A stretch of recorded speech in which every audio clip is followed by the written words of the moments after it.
Efendim herkese merhabalar. Biz yine denizleri açtık, geldik Türkiye'nin en büyük 3. adası olan Bozcaada'ya. Buraya Geyikli'den arabalı feribotlarla geçtik. Biraz önce feribottan indik.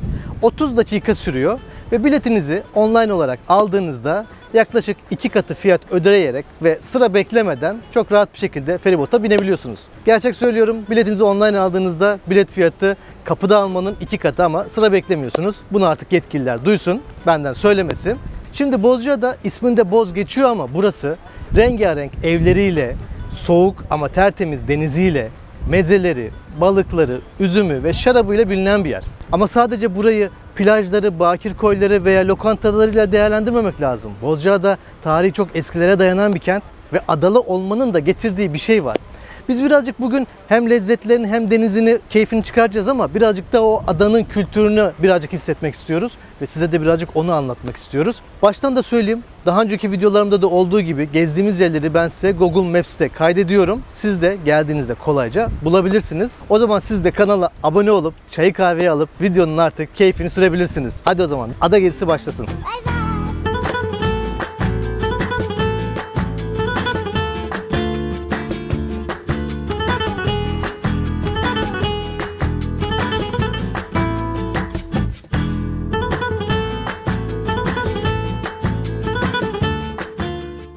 Ve geldik Bozcaada Kalesi'nin önüne. Adaya yanaşırken sağ tarafınızda bu kadar büyük bir kale görünce adanın gerçekten tarihi önemi birazcık da olsa anlaşılıyor. Truva Savaşı'nda Akalılar Gelibolu Yarımadası'na savaş açmadan önce burayı üs olarak kullanmışlar. Fatih Sultan Mehmet 1455'te Gökçeada ve Bozcaada'yı alarak Ege Denizi'ndeki ilk Türk adalarına sahip olmuş oluyor. Ta ki 1912 yılındaki Balkan Savaşı'na kadar Ege Denizi'ndeki 12 ada işgal edildikten sonra Türk egemenliğinden çıkıyor ve Lozan Anlaşması ile beraber de Gökçeada ve Bozcaada İstanbul yolundaki aslında en önemli adalar tekrar Türklerin kontrolüne geçiyorlar. Birazcık adanın tarihini ve önemini anlamakta fayda var. Sadece deniz, kum, güneş şeklinde adayı anlatmak istemiyoruz biz. İlk başta birazcık kimliğini anlatalım, birazcık tarihini özümseyelim. Şimdi de keyifli yerlerine başlayalım değil mi Defne? Evet. O zaman adanın birazcık da renkli sokaklarına gidelim. Hadi.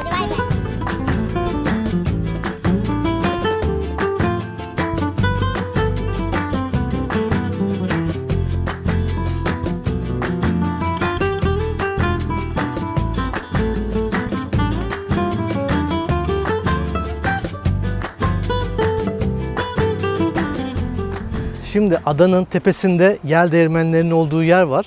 Oraya doğru çıkarken şöyle panoramik bir yerde size adanın birazcık yerleşimini anlatayım. Kalenin arkasında feribotla biz yanaştık. Merkeze indikten sonra sağ tarafta zaten bir kilise kulesi görüyorsunuz. Orası eski Rum mahallesi. Sol tarafında da cami minaresi var. Orası da Türk mahallesi. Zaten Gökçeada ve Bozcaada 1923 yılında mübadeleye yani zorunlu göçe uğramadığından burası uzun dönem Rumlarla Türkler beraber iç içe yaşamışlar. 1950'lerden sonra Rumlar buradan yavaş yavaş göç etmeye başlamışlar. Bu merkezi kısım daha çok idari binaların olduğu ve lokantaların, işte çarşı pazarın, el atölyelerin olduğu kısım. Burada da belli yerlerde denize girebiliyorsunuz. Ama siz eğer adanın birazcık daha plajlarını görmek isterseniz, onlara yakın olmak isterseniz adanın güney tarafına gidiyorsunuz. Biz yukarı doğru devam edelim. Birazcık da adanın yel değirmenlerini görelim. Güzel bir manzarayı da size göstermiş olayım.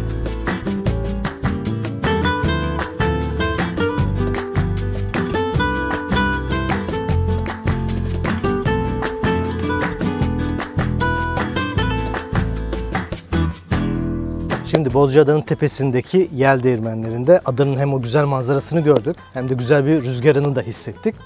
Aşağıya indik eski Rum mahallesinin olduğu yere. Burası daha çok 2 katlı evleriyle, rengarenk sokaklarıyla bilinen bir yer. Buraların içinde çok güzel balık lokantaları var, el işi atölyeler var, seramik atölyeleri var. Şimdi o mahallenin baş tarafında Teos Cafe'ye geldik. Burada bir en azından limonatayla birazcık hararetimizi giderelim. Ondan sonra da adanın renkli sokaklarında yürüyüşümüze biz devam edelim.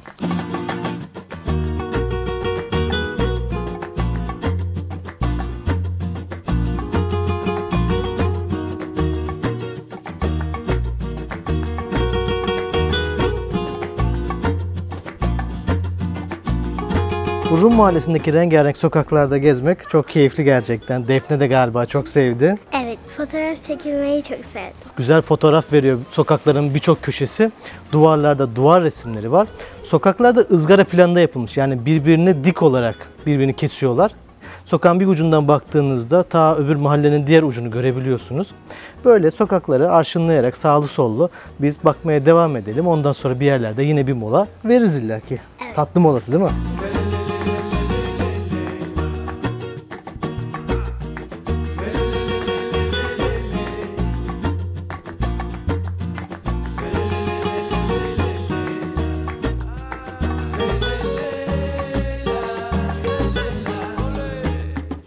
Eski Rum Mahallesi'nde yürüyüşümüze devam ederken buranın merkezi ibadet yeri olan Meryem Ana Kilisesi'nin önüne geldik. Burası sadece pazar günleri açık ama 1800'lerden kalma bir yapı. Çan kulesi ve üzerinde de bir saati var. Biz şimdi biraz etrafında dolaşalım. Sonra bu renkli sokaklara devam ediyorum.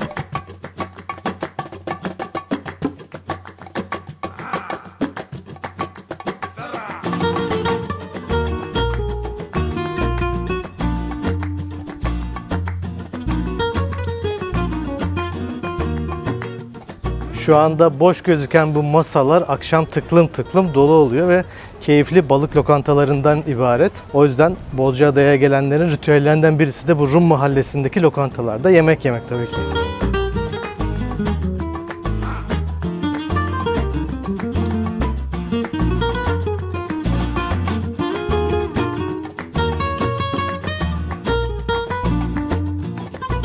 Şimdi bu renkli sokaklarda gezerken bir taraftan da buralarda yıllar önce kimlerin yaşadığını, bu renkli pencerelerde kimlerin baktığını bilmek lazım değil mi? Kesinlikle. Mimari açıdan bir mimara soralım. Beğendin mi sokakları? Sokaklar çok keyifli. Yani binaları da güzel bence restore etmişler. Gayet güzel olmuş. Böyle metruk bir havası yok. Bozcaada'nın o kültürünü, birazcık da tarihini anlamak için hemen arkamızda Bozcaada Yerel Tarih Araştırma Müzesi var. Gelin bir oraya girelim. Ondan sonra zaten devam ederiz.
Merkezdeki gezimizi bitirdik ve geldik artık otelimize, Bozcaada'nın keyifli tarafına. Bozcaada'nın denizini size şöyle tarif edebilirim. Hem çok rahat girebileceğiniz kumsalı olan Ayazma plajı var, hem de onun dışında gizli kalmış bakir koyları var. Akvaryum koyu olsun, sulu bahçe olsun, Habele plajı olsun. Bunlar birazcık daha ismi bilinen koylar. Bir de çok az kişinin bildiği, belki yolu birazcık daha zor olsa da şezlong şemsiyenizle beraber girebileceğiniz çok daha sakin, bakir koyları var. İstediğiniz tercih edebilirsiniz. Eğer sandalyeniz varsa, şemsiyeniz varsa birazcık daha sakin olan yerlerine girebilirsiniz. Bozcaada'nın rüzgarı da ünlü malum. Arkamda belki duyuyorsunuz, belki görüyorsunuzdur. Biz şimdi otelimize geldik. Otelimiz Sulubahçe plajının hemen arkasında. Kendi şezlongları da var. Sulubahçe'ye, kumsala böyle çok rahat yürüyerek girebileceğimiz bir yer. Bir denize girelim, birazcık serinleyelim. Bugünden beri bayağı yorulduk. Ondan sonra yine devam ederiz, merak etmeyin.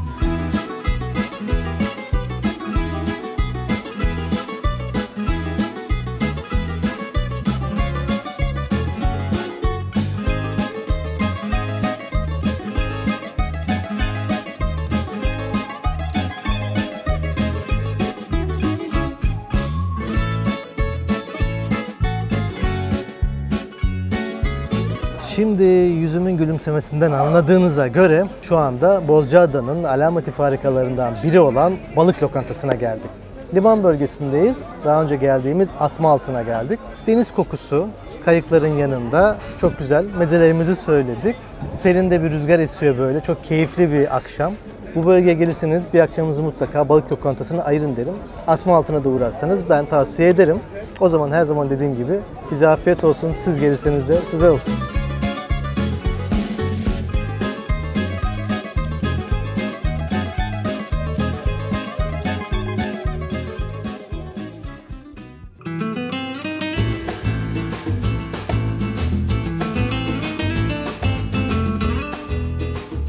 Efendim ikinci günden merhaba. Sabah kalktık, kahvaltıdan önce adanın buz gibi ama berrak sularına bir girdik, ayıldık. Gerçekten bilen bilir, adanın suyu çok soğuk. Gerçekten soğuk ama. Ama hiç olmasa bence denize girdiğinizde anlıyorsunuz. Yazın ortasında güzel bir serinliyorsunuz. Kimi yerde bilirsiniz deniz böyle çok sıcaktır, havuza mı giriyorum, hamama mı giriyorum anlamazsınız. Ada o konuda hatırı sayılır soğukluğa sahip. Benden söylemesi. Şimdi biraz otelden bahsedeyim. Otelimiz dün de bahsetmiştim. Sulubahçe koyunun hemen 20 metre gerisinde şezlong şemsiyesi var. O yüzden de adada yüzebileceğiniz rahat bir yerlerden birisi. Çünkü adanın diğer koyları genelde bakire olduğundan, halka açık olduğundan ancak işte sandalyenizi alıp şemsiyenizi alıp yüzebiliyorsunuz çoğu yerde. O yüzden de etrafta işte çeşitli ihtiyaçlarınıza yönelik şeyler bulamayabiliyorsunuz. Dün de bahsetmiştim. Ayazma koyu var. Şezlong şemsiye ücretli bir şekilde kullanılan bir koydur, plajdır orası. Orası birazcık daha günübirlikçilerin uğrak yeri olduğu için bayağı bir kalabalık. Yani arabalarla bile adım atacak yer bulunmuyor. Ama hiç kimsenin uğramadığı, işte belki bir iki kişinin bildiği birazcık patika yollardan inebileceğiniz, sandalyenize, şemsiyenize gidebileceğiniz yerler de var. O birazcık aslında tercih meselesi. Siz denizden nasıl keyif almak istiyorsanız o şekilde bir yeri kendinize seçebilirsiniz. Ada zaten genel olarak sit alanı olduğundan çok fazla büyük otel yok burada. Bir veya iki tane lüks otel bulabilirsiniz. Belki kimisi de onu tercih edebilir. İçinde yüzme havuzu olan her şey dahil sistemde oteller var. Ama adaya gelmenin bence birazcık da keyfi bu. Birazcık da küçük otellerde, butik otellerde kalmak olması lazım. Merkezde de güzel oteller var. Eğer çarşıya yakın olmak istiyorsanız, akşam yemeğinizi yedikten sonra yürüme mesafesinde bir yerlerde kalmak istiyorsanız orada da restore edilmiş eski evlerden oluşan oteller, butik oteller mevcut. Onları da deneyebilirsiniz. Nasıl keyif almak istediğinize bağlı. Çocuklu veya çocuksuz olmanıza da bağlı tabii ki bu. Burada birazcık denizin keyfini çıkaralım. Ondan sonra da Ayazma tarafına gideceğiz. Orada da etrafta güzel lokantalar var. Bir de onları size göstereyim.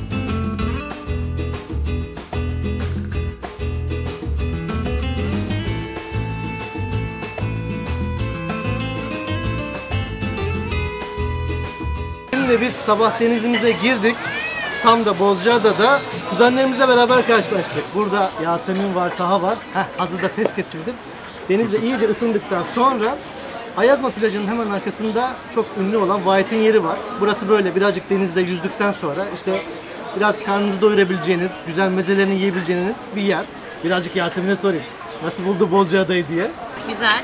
İkinci gelişimiz zaten. Ama ilk gelişimden daha ustaca gezdiğimi söyleyebilirim. Havası da suyu da çok güzel. Denizde mis Suyu da soğuk ama değil mi?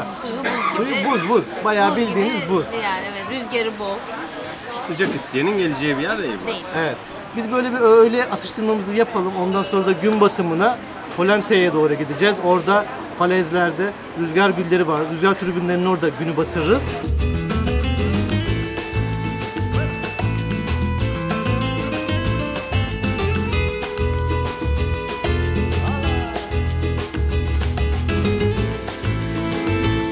Şimdi geldik Türk Mahallesi'nin olduğu yere.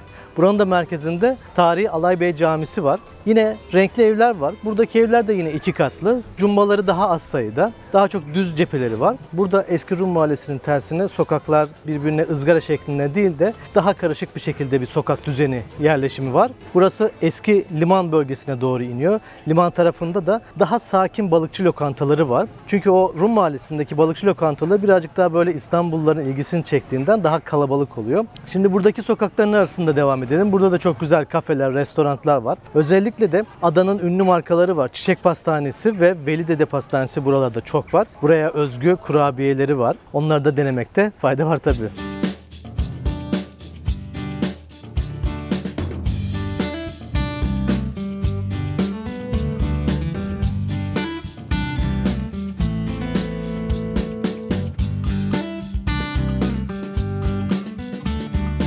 Şimdi Bozcaada'nın Türk Mahallesi'nin renkli sokaklarında yürürken bir tatlı molası verelim dedik. Zaten tatlıdan kahveden eksik kalmıyoruz. Burada Delos Cafe'ye geldik. Güzel tiramisu spanglisi var. Onu size göstermeden hemen bir tadına baktık. Burada otururken size birazcık da Bozcaada'nın üzümlerinden, şaraplarından bahsedeyim. Adada 3000 yıldır bağcılık yapılıyor. Ve o yüzden de Türkiye'deki şarap markalarının en önemlileri burada. Butik işletmeler var. Zaten adanın güney bölgesine doğru birçok bağı görebiliyorsunuz. Adanın çarşısında birkaç tane buranın yerel şarap markalarını bulabilirsiniz. Eylül ayının ilk haftasında hafta sonu bağ bozumu yapılıyor. Eğer hasata katılmak isterseniz siz de Bozcaada'ya uğrayıp o bağ bozumuna katılabilirsiniz.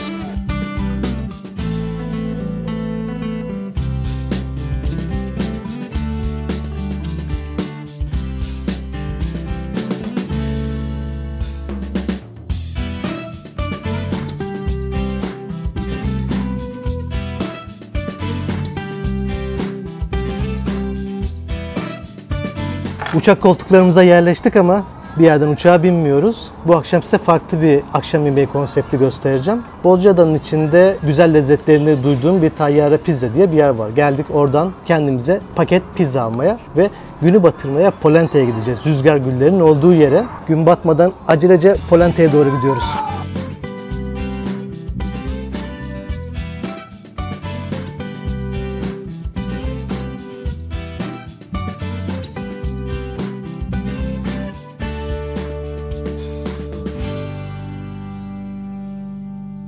Ve geldik bir Bozcaada klasiğine. Gün batımı için rüzgar güllerinin, rüzgar enerji santrallerinin olduğu Polente bölgesine geldik. Burada çok dik bir falez var. Orada hem de deniz manzarasına karşı insanlar gün batımında güneşi Ege Denizi'ne doğru batırıyorlar. Bir klasik olduğu için de bayağı bir rağbet var. İnsanlar sandalyelerini alıyorlar, masalarını alıyorlar, yiyeceklerle beraber. Keyifli bir aktivite. Biz de biraz önce gördüğünüz pizzamızı aldık, masalarımızı getirdik. Burada güneşi batıracağız. En azından videoyu da şöyle güzel bir manzarada kapatmış olalım istiyorum. Umarım video hoşunuza gitmiştir. Bozcaada keyifli bir yer. Fırsat buldukça biz gelmeye çalışıyoruz. Destek olacağınız noktaları biliyorsunuz. Bir sonraki videoda görüşürüz. Hoşça kalın.